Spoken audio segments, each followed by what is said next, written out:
Hi,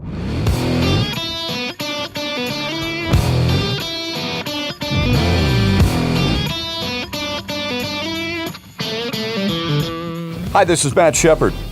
Here's what's coming up on this edition of Shep, Shower, and Shave. A message for overreacting Michigan fans. I need you to help me figure out the NFL. Got an encouraging sign for one local team and my wish for the upcoming World Series. Shep, Shower, and Shave brought to you by Northwestern Tech.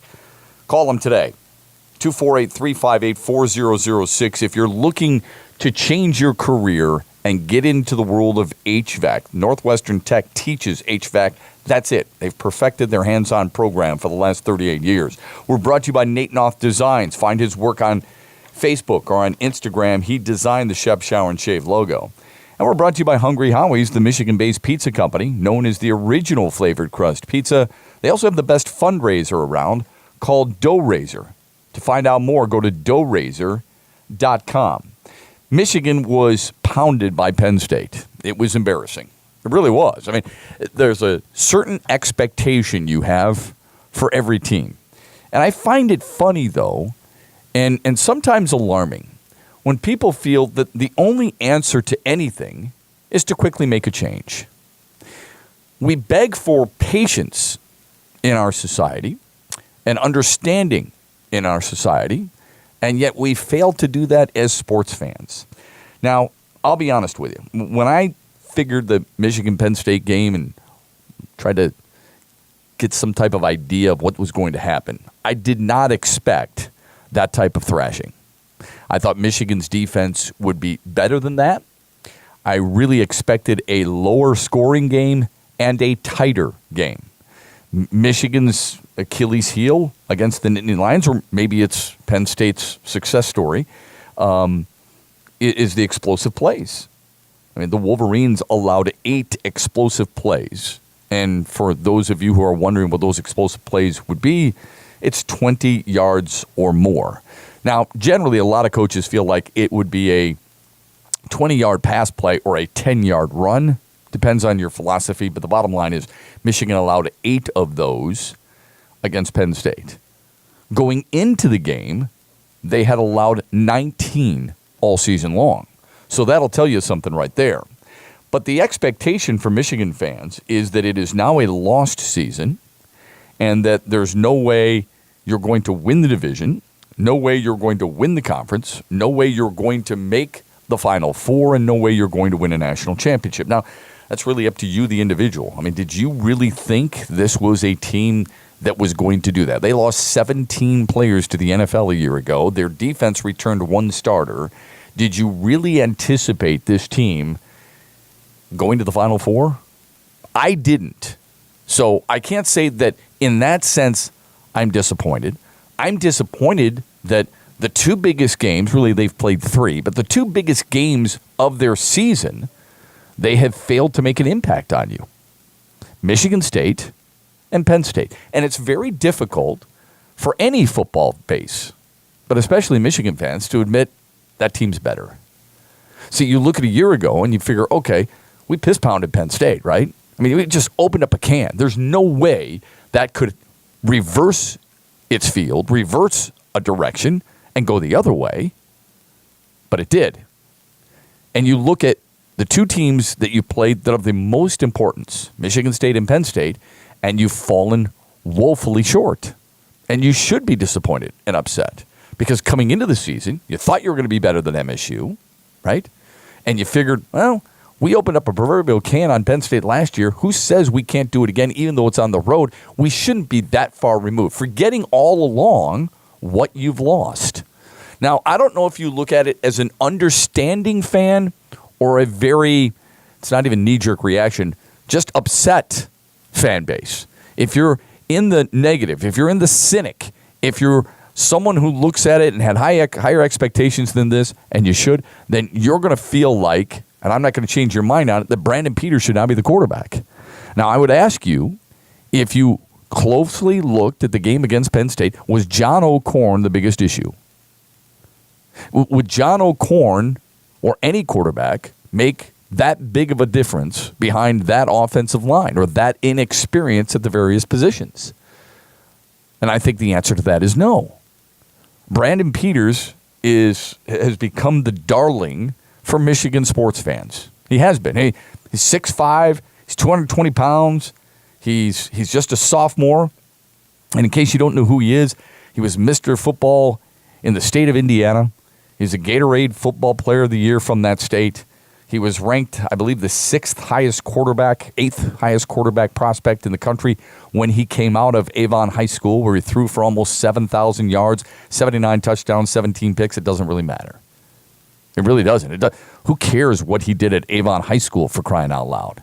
It does not matter. The most important thing is what he can do for Michigan. And what everybody's doing is looking back to the spring game and feeling, man, that dude, I called that spring game for Big Ten Network. But they're looking back at it and say, that dude's got a really nice arm. I want to see that guy. I want to get him into the ball game. That's what you're doing. It's not the spring game, for crying out loud. It's Penn State's defense. It's Michigan State's defense. And here's what we forget. When you're in the workplace, you want people to earn their jobs. You want people to you can almost, it's hard for me to do this too, but take a back seat to somebody if you feel that person is good, if you feel like they're worthy. I use this story all the time. Jim Leland, when he broke camp in 2006 or whatever, he said, I've got to take Joel Zumaya, I've got to take Justin Verlander. If I don't, I lose all credibility in the room. Because players see who's good. They know who the better player is by watching. You and I don't see those practices. We don't break down and watch film. If you truly believe that a guy like Jim Harbaugh and his staff, Pep Hamilton, who's seen plenty of football games in his life, if you truly believe they know what they're doing, they understand the process, they know which guy is best suited to help them win, give them the best chance to win. If you truly believe that, then you have to understand why he's not going with Brandon Peters or maybe even Dylan McCaffrey, who, by the way, when he left high school in Colorado, led his team to 4 state championship games, 3 state titles, and was ranked the 3rd best national prospect, or number 6 best prospect in the country, 6'5", 200 pounds. So similar to Brandon Peters, just a little bit lighter. But in your workplace, do you want people elevated just because there needs to be a change? I know you want change. You want a change in results. I don't blame you. You want better offensive linemen. If I were a Michigan football fan, I would too, okay? But you don't just put a quarterback in for the sake of putting a quarterback in, knowing that everything else around him isn't working. If Wilton Spate and John O'Korn aren't able to make the necessary adjustments, whether it be line changes, I don't know what their responsibility for, audibling out of certain things, what makes you think Brandon Peters is going to be able to do the same thing? And if he could, don't you think Pep Hamilton would be pushing to have him inserted into that lineup so he would look a lot better to justify what he makes? Don't you think all of them, that entire coaching staff, poring over the film, would say, I've got to go in a different direction because this guy gives me a better chance to win? Folks, one change at that position, even though it's the most important position in sports, doesn't necessarily mean this team's offense is going to get cured. It gets cured by being able to run the football, be able to complete passes, by wide receivers getting open. Brandon Peters isn't going to get these wide receivers open. He's not going to be the guy blocking the DT or the defensive end. And here's the other thing. What if he's not progressing in practice? If you're a head coach and an offensive coordinator and you promote a guy just for the sake of doing it, and I don't know his practice habits, okay? I know he throws a really good ball. I do. I mean, he looks, the size-wise, although Wilton Spate's a big guy too, folks, but from a size standpoint and the way he throws, he looks like he might have an NFL future. That's the hope for Michigan fans, right? That's the hope for Brandon Peters. Dylan McCaffrey, same thing. Throws a really nice ball. And I can only speak from my two eyes and talking with other people who have seen them practice too. Now, I watched them practice a little bit, but that was prior to the spring game. I haven't watched them practice since. But if you're a coach and the guy isn't earning it in practice, and then you elevate him, you promote him to your number one guy, what does that say to everybody else in your football program? It tells everybody else, I don't necessarily have to work as hard as coach needs me to. All I got to do is have the guy in front of me fail a little bit. And it'll be mine based on process of elimination. You don't want to lose a locker room if you're a head coach.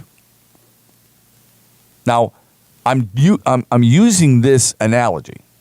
My method of thinking here is based on a trust that Jim Harbaugh, Pep Hamilton, the rest of his coaching staff have poured over that film, and I know they have.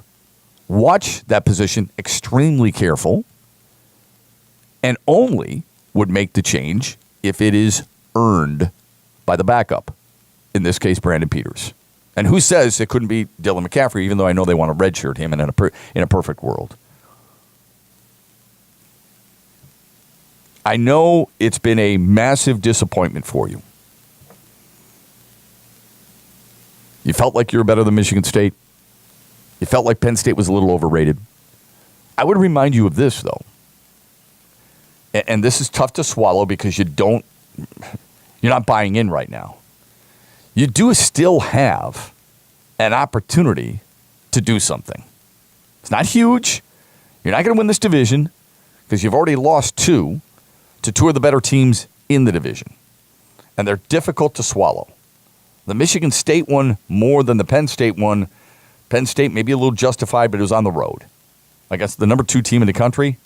You don't like the 42-13 spanking, but maybe you feel like it's a little bit more understandable than the Michigan State loss in a monsoon.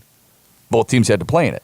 The thing is, you still get a chance to go to Camp Randall, second to last game of the year, and you still get a chance to host Ohio State. You get a chance to beat the best team from the West Division, and you get a chance to beat your rival. Now, what will be very challenging for Michigan over the next few weeks is convincing themselves and their fan base, because they're sure as hell ain't going to convince the media, that they are mentally strong enough to put that type of ass-kicking behind them. You're playing Rutgers for homecoming. You'll beat them 63-9. It ain't going to matter. No one's going to look at that and go, see, I really believe they belong back in the top 25. And then you get Minnesota at home. PJ Fake brings his team into town, and that doesn't matter either to you. You don't care about that. That's not going to change your opinion on anything. That's not going to make you suddenly feel like everything is all right. Good Who song. You're not going there and saying, I'll tell you what, now we've arrived. This is the team that I thought would be here all along. This is the team that made me buy season tickets yet again. That's not convincing you of squat.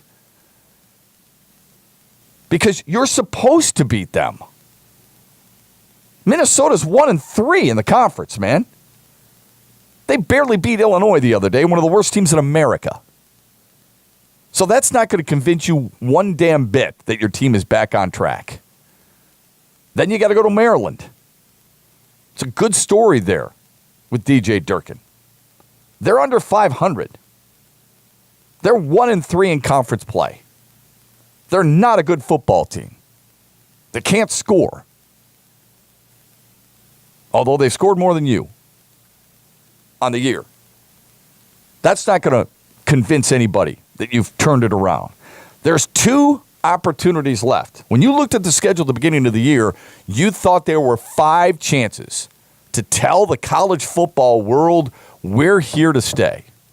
It was against Florida, Michigan State, Penn State, Wisconsin, and Ohio State.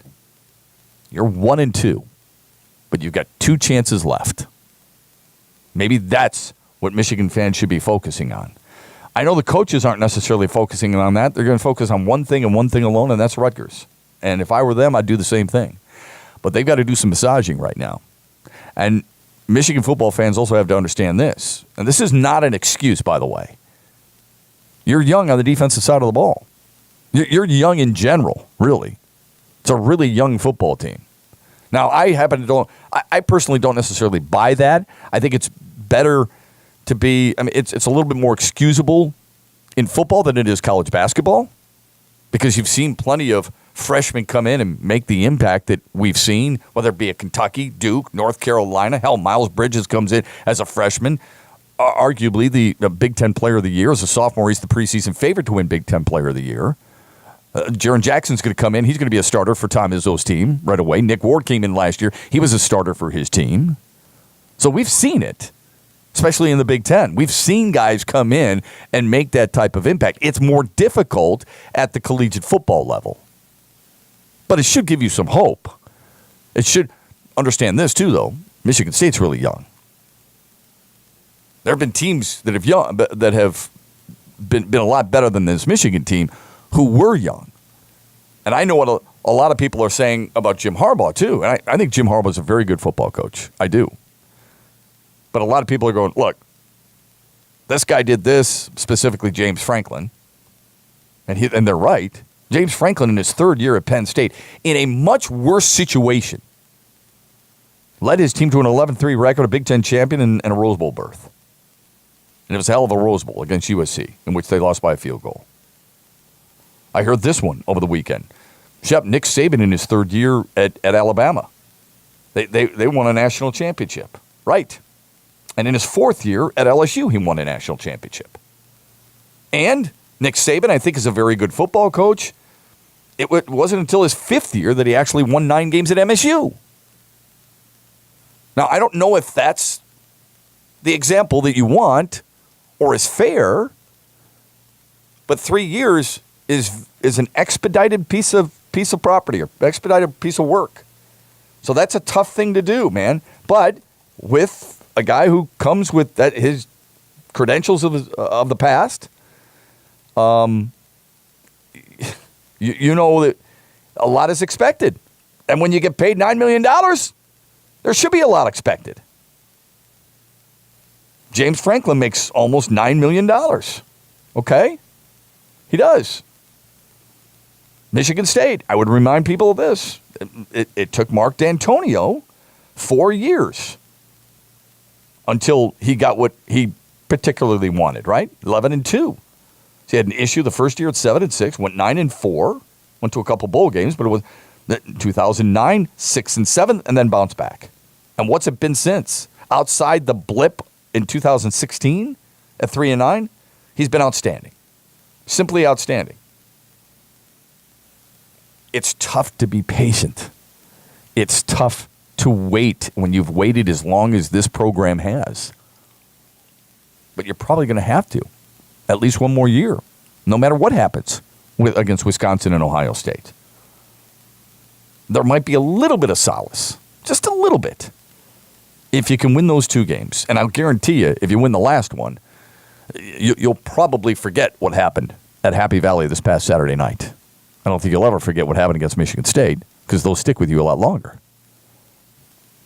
Shep Shower and Shave is brought to you by Hungry Howie's, the Michigan-based pizza company known as the original flavored crust pizza. If your child is trying to raise some money for his or her sports team or school group, go to doughrazor.com. That'll help you for sure. Northwestern Tech. HVAC is all they teach. They can get you into the field, trained right.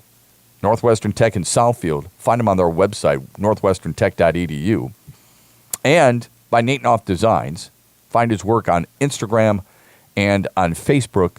He designed the Shep Shower and Shave logo. I need you to help me figure out the NFL. Now, obviously, the Lions did not play. They were on the bye week.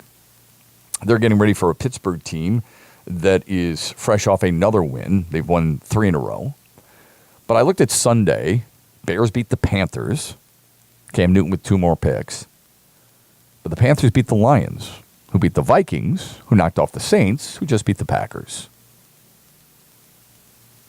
I don't know who the best team in the NFL is. I mean, immediately you think New England Patriots, right? Well, they lost to Carolina and Kansas City, who, by the way, was just beaten by the Raiders.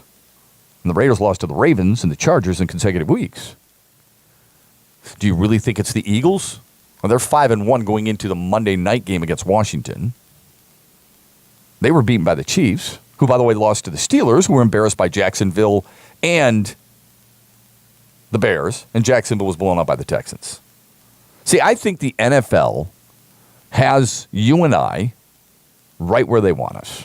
They've got us hoping. They've got us believing. They've got us guessing. They've got us wondering. The Lions have had 2 weeks to get ready for Pittsburgh. They've got to take advantage. They've got to take advantage because you never know what's in store for you on Sunday. Now, do you think it's a good thing? Do you think the NFL's unpredictability is a good thing? I do. Think about this for a minute. If you're in New York and you're a Jets fan, you had no hope going into the season. You're 3-4 right now. And actually, you were at 3-2. But you're 3-4 right now. You're not out of it. I mean, Miami and Buffalo are 4-2, and New England's 5-2. Pittsburgh, the class of the AFC North. Cleveland, you didn't have any expectations. Your season's over anyway because you're 0-7. Cincinnati's going to be a really tough grind as well. But you're not far from Baltimore. You're only a half game back of Baltimore. The AFC South, Tennessee, Jacksonville, Houston, that's anybody's division. The Raiders have probably been the biggest disappointment because of the expectations, but the Chargers might be the biggest surprise because they're tied with the Raiders, for crying out loud.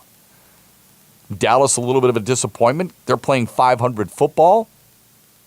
They're 2 games back in their division. That's it. 2 games back. The defending NFC champions, Atlanta Falcons, a game back. Most teams outside of, I would say, 4 or 5 teams. San Francisco's not going anywhere. It's going to be tough for Arizona, especially with Carson Palmer and the broken arm, right? The Giants are done. They're 1-6, so that's not happening. Forget the Colts, plus they're a bad football team. Forget Cleveland and Cincinnati. Give you 6 teams. 6 teams out of the 32. Everybody else, very much alive. Unless you want to say, forget it with Tampa. And Tampa's lost 3 in a row. Come on, man. Where's everybody? Oh, Jameis Winston and the Tampa Bay Buccaneers. They're going to be the surprise team. That's what everybody said at the beginning of the year, right? Chicago's been better than they are. Chicago's been a huge surprise right now. So what Detroit needs to do is they need to take care of business, especially at home, against Pittsburgh. I've said this before in previous podcasts. I see Detroit the only way. The NFC North is going to get 1 team in, I think. Because I think one of the teams from the NFC South, maybe the NFC West, is going to get there. Oh, the Rams are the other team that is really a surprise. They're 5-2 and winners of 2 in a row. Pretty impressive. But I think you're going to have to win the division. Now, fortunately for Detroit, they've got a leg up on Minnesota because they beat the Vikings earlier this year. And fortunately for Detroit, we think, and let me stress that, we think that their schedule eases a little bit. See, when we saw the schedule come out at the beginning of the year, we said, it's going to be really tough at the beginning of the season, right? Yeah, because we looked at teams like Carolina, Atlanta, the Cardinals and their defense, the Vikings, especially on the road, and Pittsburgh. Back end, you saw the Browns, not very good. We saw the Bears. We saw the Ravens. We saw the Buccaneers. We didn't think Cincinnati would be as bad as they were. Well, guess what? Tampa, now, very winnable. Cleveland, for sure. But this Pittsburgh game, I don't think Pittsburgh's super special. I don't think it's the Pittsburgh teams of the past that are threatening for Super Bowl supremacy. I think this is a winnable game. You and I both know, and I'm going to try to convince you here. I'm not afraid to do this here. You and I both know you can beat Green Bay without Aaron Rodgers at Lambeau Field. And who cares if he's in there or not? Don't give me this, oh, yeah, but it's Aaron Rodgers. So what? You think New Orleans is apologizing today for winning at Lambeau and there was no Aaron Rodgers, that it was Brett Hundley? Hell no, they're not. They're not apologizing for that. You know what the Saints are doing? They're going, sweet, we're on a roll. We've won 4 straight. We're 4-2, and we're on top of the NFC South. That's what they're saying. Got to get it done against Pittsburgh. A, because it's a home game. Remember, Minnesota's played a lot of home games so far this season. They've played 5 of their 7 games at home so far this year. Their lone loss to Detroit. 5 of 7. They've only got 3 home games left. Detroit's only played 3 home games. You're not going to win a division if you can't take care of home field advantage. You get 8 home games a year. You ain't winning the division if you go 4-4. You ain't winning the division if you go under 500. So what Detroit's going to have to do, they're going to have to beat the Steelers. They're going to have to beat the Browns. They're going to have to beat the Vikings. They're going to have to beat the Bears. And they're going to have to beat the Packers, I think, at home. Shep, Shower, and Shave brought to you by Northwestern Tech, by Hungry Howie's, and by Nate Noth Designs. All right. An encouraging sign for a local team, and that is the Detroit Pistons. Now, they play the Philadelphia 76ers, a young and upcoming team. You know, Markelle Fultz, Ben Simmons, Joel Embiid, guys like that. Kind of fun, kind of exciting for people in Philadelphia. It will get them to come out and watch the team a little bit. And it will do that because they haven't enjoyed what the experience the Sixers have brought them in the past, but now they see a glimmer of hope. For me, I've seen a glimmer of hope with this Pistons team in this sense, that Tobias Harris seems to have elevated his offensive play from a year ago, and I thought he was Detroit's most consistent player. Reggie Jackson looks a step quicker than he did a year ago. Doesn't look like himself from 2 years ago just yet, but he is getting there. Stanley Johnson, as bad as he may be shooting, is finding ways to impact games in other ways. Steals, defense, blocking shots, doing whatever he can to run out on the break, even if he's not finishing, to force someone to cover him on the break. His basketball NBA IQ, I think, has increased. He's worked exceptionally hard, and he's coming in much better shape. And this is early on, folks. I get it. But that's an encouraging sign for me. But perhaps the most encouraging sign for me on this young Pistons season is the difference of communication and the difference in the locker room. This team, and I said it when I was hosting my show for a long time, I thought this team made a mistake by not having Anthony Tolliver on this roster because of the impact that he makes. And I don't know if you watched the game against the New York Knicks the other night, but his defense of Kristaps Porzingis, who has unlimited range, an incredible ability to score in so many different areas on the floor. He is such a good player. Anthony Tolliver bothered the hell out of him and really did a nice job of almost shutting him down. That's basically what he did. But he's a leader. And I know we throw that phrase around an awful lot. This dude is. And I watched him. He didn't play in the first 3 games. There was no sulking, slouching, shoulder sagging, bitching, crying, moaning, rolling of the eyes, or rooting somebody to fail so he can get in there. Avery Bradley has made a difference in terms of leadership. It is a better room, if that makes sense to you. And that doesn't always mean a lot to fans because you're watching what's on the field of play, and I understand that.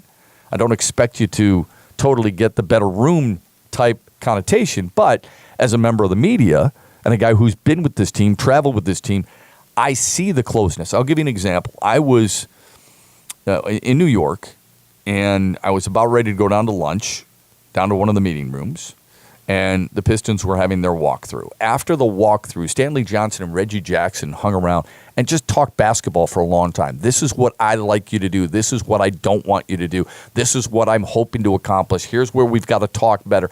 It was a really interesting conversation for me to observe because it's 2 guys who really like basketball, really get into it, and are looking out for one another and trying to find a way to make a difference. And they're communicating. They're talking to one another about it. They're showing each other. They're not afraid to say, I don't want you to do this. I do want you to do that. My hope is that that translates into better play on the floor and winning. I don't think they're going to win the East, okay? I think there's a team in Washington that's pretty damn good and should be mentioned with the Clevelands and the Bostons. about a possible Eastern Conference bid because the Wizards were just a win away from getting there last year. But I do believe this team is headed in a better direction.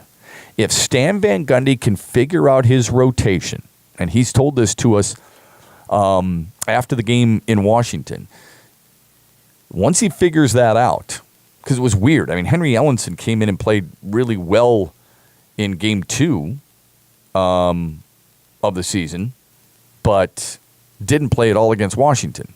Langston Galloway had played well in the first couple of games and then didn't play at all in New York. So Stan Van Gundy's still working on some things. Luke Kennard finally made his debut in Washington in the second quarter and scored all 11 of his points in that frame and made his first, I think, 4 shots. It was really impressive. But then limited time in New York. Stan Van Gundy's still trying to figure out the right recipe, trying to figure out which guy's getting in at the right time. Eric Moreland dressed for the first 3 games, didn't dress for New York. Boban Jovanovic, inactive the first 3 games, then finally was active against New York and made a little bit of an impact, very minimal. Well, sure as hell wasn't the difference. It was Tobias Harris. It was Anthony Tolliver. It was some massive play by Andre Drummond inside and so on and so forth. But Reggie Jackson, Avery Bradley brought them back, made it challenging against Washington, down by as many as 21 or 15 in Washington. Came storming back and actually took the lead before they fell just a little short. There's some encouraging signs there. It's not the sample size that you and I need to necessarily go both feet in with this team. But there are some things that I see as very promising for this ball club. If they can continue to keep that together and if Stan Van Gundy can figure out that bench rotation. Now, to his credit, to Stan Van Gundy's credit, what he's been able to do in a couple of games is say, you got me the lead. I'm going to ride you with the bench. Too many coaches in the past, the bench gets me the lead. Let me reinsert my starters. And then they have the same problems on why they were pulled in the first place. Go with the guy, as long as he's fresh, as long as he's still doing what you expect him to do, go with the guys who got you that lead. Give him that leeway. And he did that in New York. So that was fun.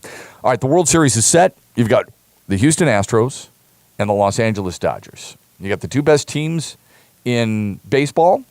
And the big discussion around here is about Justin Verlander, obviously. Now, I would tell you this. You look at that Dodgers team right now. This looks like the LA Dodgers team that has been as good of any team I've seen in recent memory. When there was a time where they went 50-10. They won 50 of 60 games. Okay, there was one point where the Dodgers were 55 games over 500. Remember, and then they lost 11 in a row, 16 of 17. And by the way, no team's ever won the World Series when losing 11 in a row during a season. But they still have home field advantage, and they deserve it. And a lot of it is because of their bullpen. Their bullpen's been unbelievable. Justin Turner's been unbelievable. I love watching that guy hit the ball. It's hard to believe that he was designated for assignment at one point. And now in his postseason career is 14 of 20 with runners in scoring position. But if you're Joe Madden, pitch to him, right? Ridiculous. Idiocy. He's been unreal. I'm looking forward to Clayton Kershaw. I'm looking forward to Justin Verlander. I am not rooting for the Astros because of Justin Verlander. Will it bother me if Justin Verlander wins a World Series ring when he didn't win it in Detroit? No, it will not. However, I am not rooting for Justin Verlander just for the Houston Astros, or rooting for Justin Verlander to win a World Series. I want it because of the Houston Astros. I want it because of the American League. I want it because, this is somewhat hypocritical, but I feel like the LA Dodgers bought theirs by the amount of money that they've spent. And because of, to a certain extent, Magic Johnson. I'm done with Magic Johnson, so he owns them. So for me, it's just like, okay, enough is enough. But Justin Verlander, people feel like in Detroit, hey, good for you, go get it. All right, I wouldn't have a problem if he won it. I would have liked to have seen him pitch better than an ERA close to 7 against the Cardinals in 2006. I would have loved in 2012 for him to last more than 4 innings and give up 5 runs to the San Francisco Giants. So it would slightly bother me if he were to go into the World Series and become the World Series MVP like he was in the American League Championship Series. But don't kid yourselves. Just because Justin Verlander might win a World Series in Houston, he's not going into Cooperstown, if he goes into Cooperstown, with a Houston Astros cap. He's going in as a Tiger. So for me, it shouldn't bother us. Now, I think there were a lot of people when Justin Verlander was first traded rooting for him. And then it shifted. I think it shifted a little bit. Now, why did it shift? I don't know. Because suddenly he was having success? Why is it? Look, if Sergei Fedorov wants out and you want to root against him, okay. I'll tell you, one of my favorite players as a kid growing up was Lance Parrish. Lance Parrish wanted out, went to Philadelphia. I didn't sit there and root against him. Did you root against Kirk Gibson when he left? I'm serious. It's kind of ridiculous. You feel like, oh, you know what? You screwed me, so I'm never going to root for you. Justin Verlander, that was a hard decision for him to leave Detroit and go to Houston. But he didn't, and he, to a certain extent, he did have control over it. He could have just said, forget it. Why would we hold that against him? He's got a chance to win. You sit there and you'll root for LeBron James for going and chasing it. You'll root for Kevin Durant for going and chasing it. Or Dwayne Wade for going and chasing it. Why would you root against Justin Verlander? Now, can the Astros do what they did during the regular season? Score the most runs, highest OPS, highest batting average, slugging percentage, on-base percentage, all those things? I don't know. I think Houston's got the edge in starting pitching over L.A. I think the Dodgers have a better bullpen.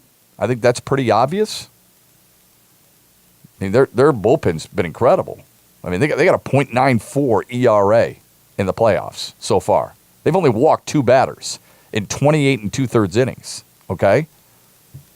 The Cubs at one point were 0 for 29 against the Dodgers bullpen. That's the longest hitless at-bat streak by a bullpen in postseason history. So if you're the Houston Astros, you better get to the LA Dodgers starters. You better get to Clayton Kershaw. You better get to Rich Hill. You better get to Alex Wood and Hugh Darvish. Those are the guys you're going to have to focus on. And by the way, game 1 tomorrow in Los Angeles, Kershaw against Dallas Keuchel. Justin Verlander's going to pitch game 2. I don't begrudge Justin Verlander. What he did for Houston, I thought, and I've said this, I went on record for a long, long time, I thought it was irresponsible, unprofessional of the Houston Astros not to trade for Justin Verlander, and they finally did. 8-0, 1.39 ERA, 59 Ks in 51 innings. That's what he did with the Houston Astros. That includes the postseason. Been vital. I saw this on ESPN the other day. 7 innings in Game 6 ran his scoreless inning streak in elimination games to 24. That ties the Major League record with Madison Bumgarner. Can he be better in this year's World Series than he was with the Tigers? I hope so. And it's not like I'm this big fan of Justin Verlander. I really don't. I mean, he's a really good pitcher. He's one of the best pitchers of his generation. I thought Jack Morris was the best pitcher of his generation. I think Justin Verlander is one of, if not the best pitcher of his generation. And I'll be rooting for him to dismiss Justin Turner and get Yasiel Puig out and get Corey Seager out if he comes back during this NLCS. I'm not going to hold it against him. But I'm not a huge fan of him personally. Okay, I like some certain things that he's done with wounded veterans. But as far as a guy who's amenable and media friendly and things like that, I've worked with a hell of a lot better. But this is not about my personal feelings toward him. It's about who I want to win. And I hope the Astros do it. And I hope for his sake and Houston's sake, I think it'd be a really cool story, especially after what the city of Houston has gone through. I think Justin Verlander and Houston are going to win the World Series.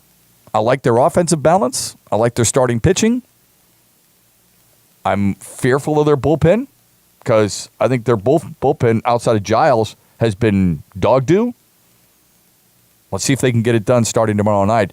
I think it'll be a very entertaining one. And for, I don't want to say the first time in a long time, but I think you and I can both agree going into the postseason, we felt the two best teams in their respective leagues were the Dodgers and the Astros. And it's not just because they led those two leagues in wins. It's because how consistent and how balanced each of those teams are. Thanks for listening to Shep, Shower, and Shave. We're brought to you by Northwestern Tech. Heating and cooling employers are desperate for trained technicians. That's all Northwestern Tech does. Find them on their website, northwesterntech.edu. By Hungry Howies, go to doughrazor.com to learn more about the best fundraiser. It's called Dough Razor. Go to doughrazor.com, and brought to you by Nate Knopf Designs. Find his work on Instagram or on Facebook. Thanks for listening to Shep, Shower, and Shave.